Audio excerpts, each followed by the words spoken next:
হাই everyone, আশা কৰোঁ সকলোৰে ভাল। মই দিছে পুনৰবাৰ আপোনালোকক মোৰ চেনেললৈ স্বাগতম জনালোঁ। আজি আহিছোঁ এটি নতুন ৰেচিপিলৈ মই বনোৱা, আৰু কেনেদৰে বনাওঁ তাকে আপোনালোককো যদি সম্পূৰ্ণকৈ চাব আৰু যদি ভাল লাগে তেন্তে লাইক, ছাবস্ক্ৰাইব এণ্ড শ্বেয়াৰ কৰিবলৈ নাপাহৰিব। তেন্তে দেৰি নকৰি আমি ভিডিঅ'টি আৰম্ভ কৰোঁ, আহক। এয়া কেইটামান ভাতকেৰেলা প্ৰথমতে বাকলি এৰাই মই এনেদৰে কাটি ল'লোঁ। এইটো চেপত দীঘল দীঘলকৈ, বহুত এটা পাতলো হ'ব নালাগে, ডাঠো হ'ব নালাগে, এটা মিডিয়াম চাইজত এনেদৰে কাটি লোৱা হ'ল এইখিনি। আৰু আমি কাৰীটোৰ কাৰণে আদা নহৰু পেষ্ট, ধনিয়া গুড়ি, জিৰা গুড়ি আৰু যিটো ৰেড কালাৰৰ জলকীয়া গুড়িটো আৰু ল'লোঁ কেঁচা জলকীয়া আৰু এনেদৰে সৰু সৰুকৈ কুটি লোৱা পিঁয়াজ। এতিয়া আমি ভাতকেৰেলাখিনি ভাজি লওঁ। কেৰাহী ৰেডি।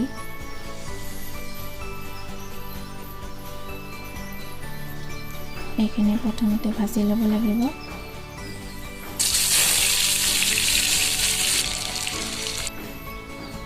এইখিনি তাত অকণমান নিমখ আৰু অকণমান হালধি দি আমি ঢাকনি লগাই দিম।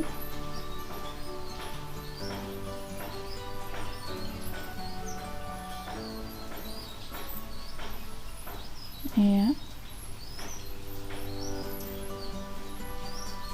এইখিনি সিজিবৰ বাবে ইয়াত অকণমান টাইমৰ বাবে ঢাকনিটো লগাই দিয়া হ'ল।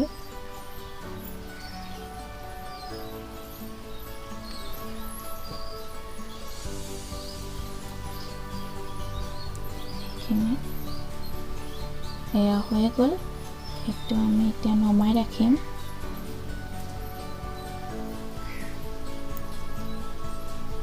আৰু কাৰীখিনিৰ কাৰণে তেলত দিলোঁ পাঁচফোৰণ,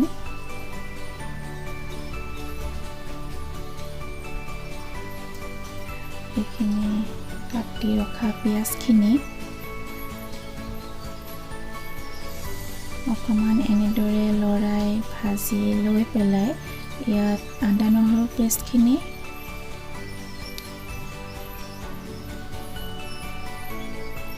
জলকীয়া, এচামুচ জিৰা গুড়ি,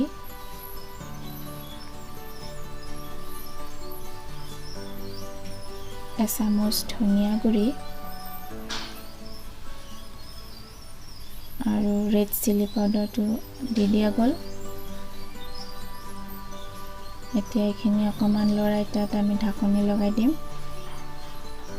পিঁয়াজখিনি অকণমান সিজিব লাগিব।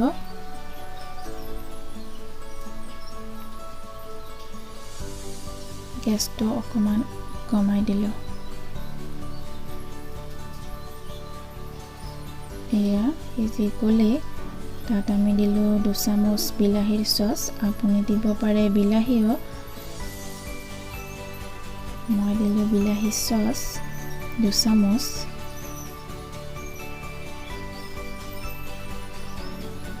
সোৱাদ অনুযায়ী নিমখ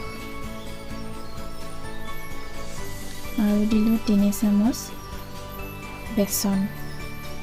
বেচনটো দি আমি অকণমান এনেদৰে ভাজি ল'ম। এতিয়া ইয়াত দিম আমি 1 কাপ পানী।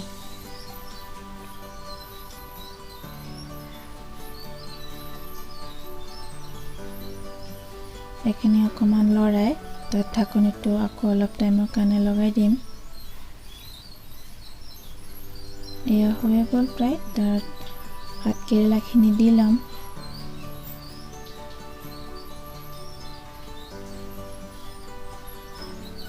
ভাতকেৰেলাত মছলাখিনি লাগি যাবৰ বাবে তাত আমি ঢাকনিটো আকৌ লগাই দিলোঁ। এয়া ৰেডি হৈ গ'ল। নমোৱাৰ আগত আমি ইয়াত দিম কচুৰি মেথি এচামুচ, কচুৰি মেথি পাত অকণমান এনেদৰে দিলোঁ। আপুনি ধনিয়া পাতো দিব পাৰে। এইখিনি হৈ গ'ল আমাৰ। নমাই ৰাখিলোঁ। এতিয়া এটা পাত্ৰত ৰাখি থলোঁ। চাওকচোন, কালাৰটো বহুত ধুনীয়া হয়। আৰু খাবলৈও সোৱাদ হয়। কিমাননো আৰু একেদৰে পেটকেৰেলা ভাজি খাই থাকিব, এনেদৰেও কেতিয়াবা খাবলৈ মন যায় নহয়নে বাৰু? তেতিয়াহ'লে এনেকুৱাকৈও বনাই চাব, খাই কেনেকুৱা পায় মোকো জনাব। আৰু ভিডিঅ'টি চাই যদি ভাল লাগিছে তেন্তে লাইক, ছাবস্ক্ৰাইব এণ্ড শ্বেয়াৰ কৰিবলৈ নাপাহৰিব, যাতে আগলৈ আকৌ নতুন নতুন ভিডিঅ'বোৰ আপোনালোকৰ মাজলৈ লৈ আনিব পাৰোঁ।